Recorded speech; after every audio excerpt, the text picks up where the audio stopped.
Alright, here we go, YouTube. This is how you clean these stupid plastic Briggs and scrap them carburetors. Super easy, not difficult at all. You got 2 screws here that you have to remove to get this air filter backing plate off, and you got two screws there. Those 2 are 7mm, those 2 are 8mm. So then what you do, pop this stupid thing off. There you go. There's the plastic carb that are junk. I can't say it enough. Ethanol and plastic do not go together at all. Then you got 2 screws, one here and one on the very back. I like to use an air ratchet. You don't even have to take the carb off to get to it. Super easy.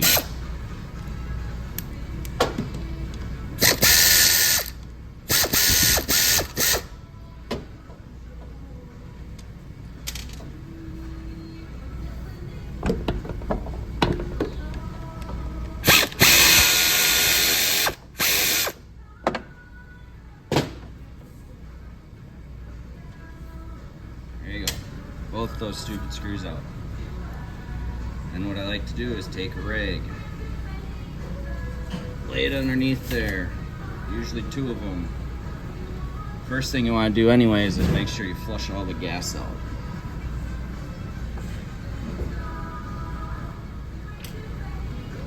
Then what you do is you take a flathead screwdriver, stick it in there, wiggle it back and forth till the bowl decides to drop.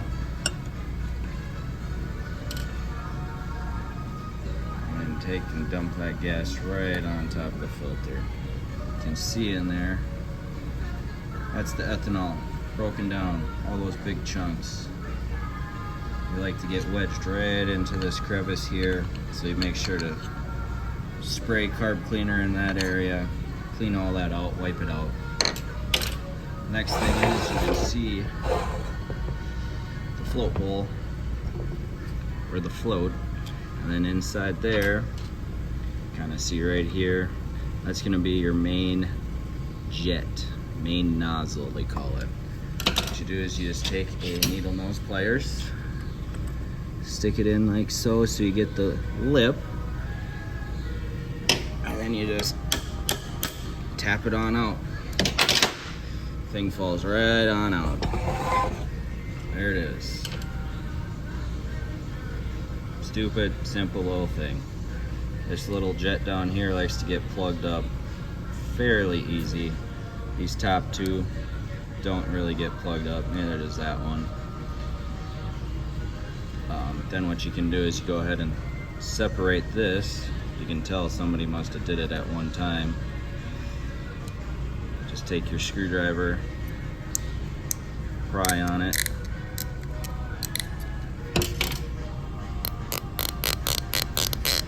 work it back and forth. If you look close, you can see down here you got dirt and all that kind of crap sitting in it. And just take your carbon choke cleaner, blow it out.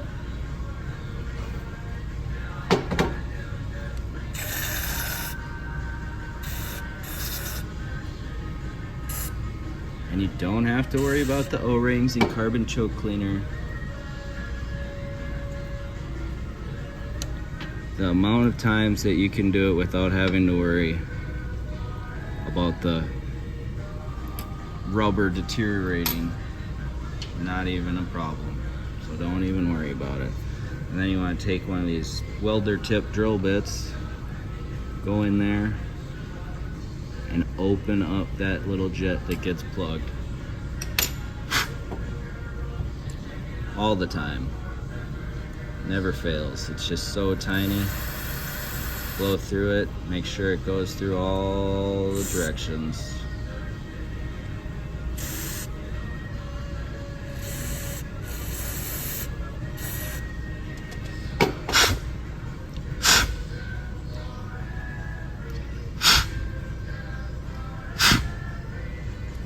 Blow through it a couple times.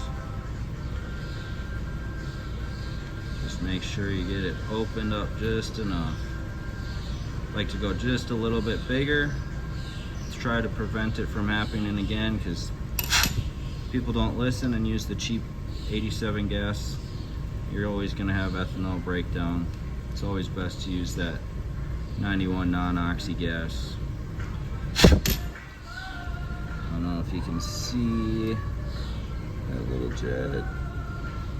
There, you can see right through it. I'll get it back in that angle.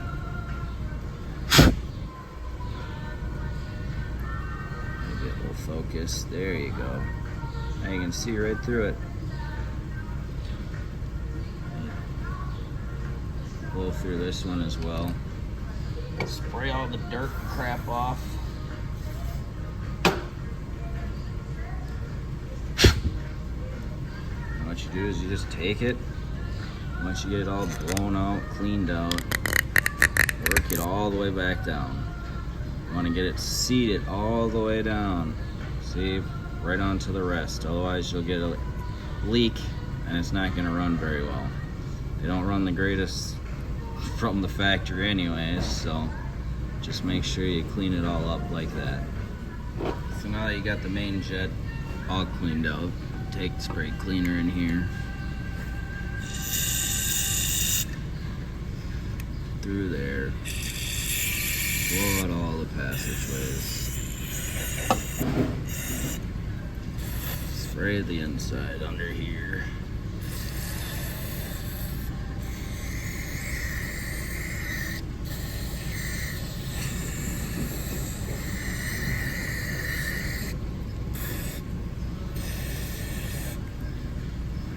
You got all that sprayed and cleaned out. Go ahead and take the main, pop it right back up. Alright, so since you got the main jet popped back in, just make sure it's pushed up in there firmly. You can feel it kind of snap in around that O-ring. And since we got your bowl all cleaned out now, wiped out, cleaned out, go ahead, pop that. You'll notice the cutout there for the main jet, so just line that back up the right way and you just kind of snug it on in there. Take your screws, both sides, like so. Simple as can be.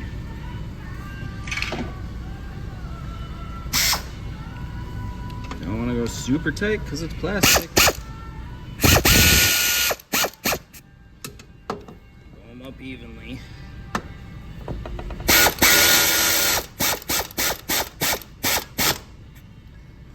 Feel it bottom out and stop. And that's when you know it's good. Then you take this air filter back plate, wipe it all off, make sure it's all cleaned up. Don't want dirt and stuff to fly right back in after you just cleaned it. Got your crankcase vent on the top there, you just line that up. Suck that back in. This kind of just snaps itself back in once you get it lined up right. Then you take and put your screws back in. Not too tight. Tight enough.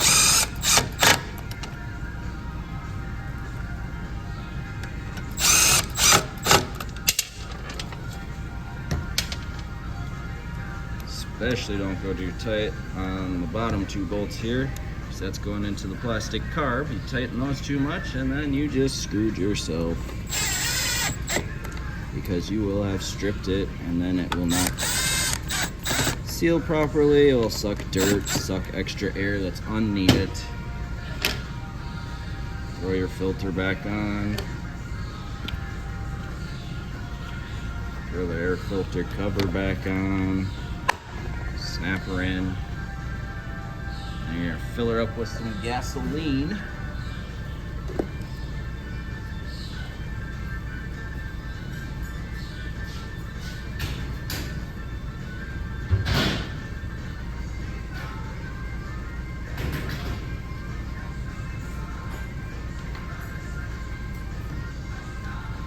do is just fill her on up.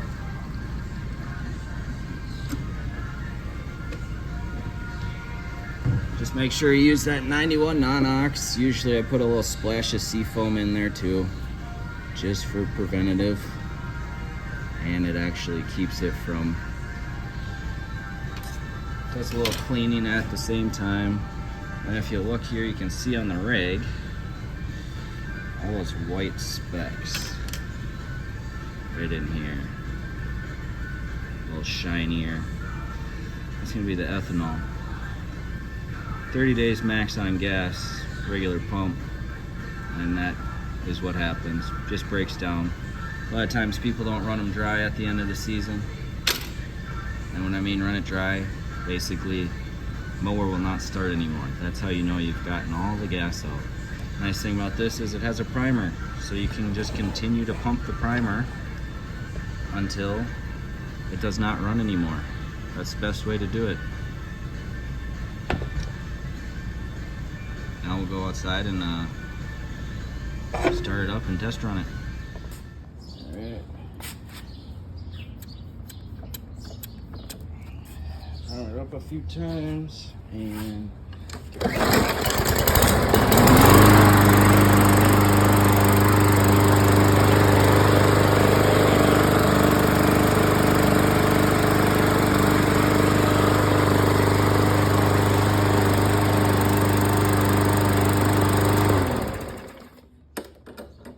there you go.